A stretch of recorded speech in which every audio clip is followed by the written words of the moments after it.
fallacy of affirming the consequent. Ellie, the electrician, is rewiring a house. Ellie can't remember if she turned the electricity off, so she turns on a light switch. The light doesn't come on. So Ellie concludes that the power is off. Here's Ellie's argument. If the power is off, the light won't come on. The light won't come on. Therefore, the power is off. Unfortunately for Ellie, she's just committed a classic fallacy. The electricity could still be on. Perhaps the reason the light didn't come on is not that the electricity is off, but that the light bulb has blown. Ellie's mistake is life-threatening. She could be electrocuted. This is a fallacy that can kill you. Ellie's fallacy is called the fallacy of affirming the consequent. I'll explain why in a moment. But first, don't feel bad if you made the same mistake as Ellie. The fact is, we all commit this fallacy from time to time. In fact, one study found that over 2/3 of people without any training in informal logic regularly commit this fallacy. So, what leads us astray? Many arguments have this form. If P, then Q. P, therefore Q. P and Q here represent claims. Insert any claims you like for P and Q, and it's guaranteed that if the premises are true, then so is the conclusion. Here's an example. If the electricity is off, then the light won't come on. The electricity is off, therefore the light won't come on. The logic of this argument is sound.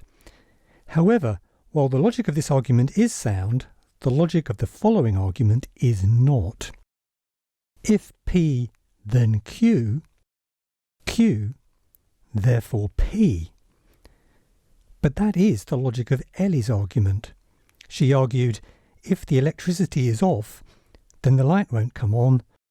The light won't come on, therefore the electricity is off. However, the two arguments look very similar.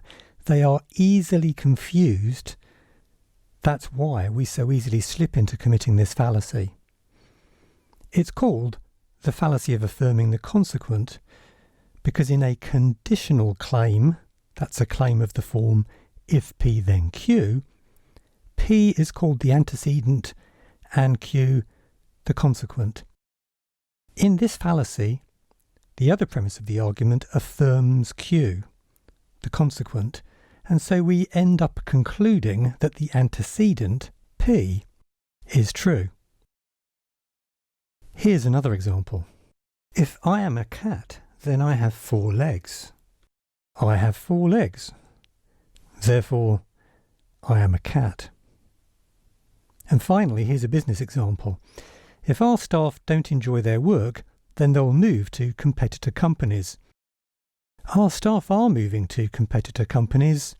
Therefore, our staff don't enjoy their work.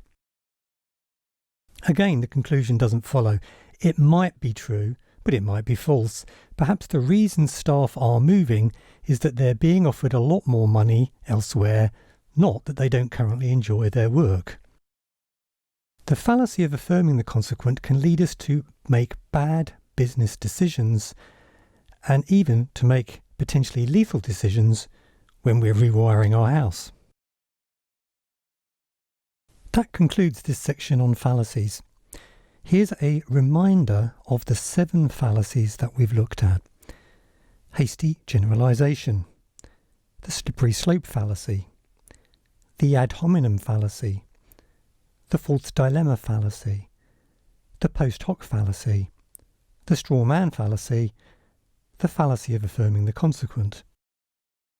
This is a selection of some of the most common and well-known fallacies, but of course there are more. Now you have learnt to spot these 7 examples, try the quiz I have attached to this section to put your abilities to the test.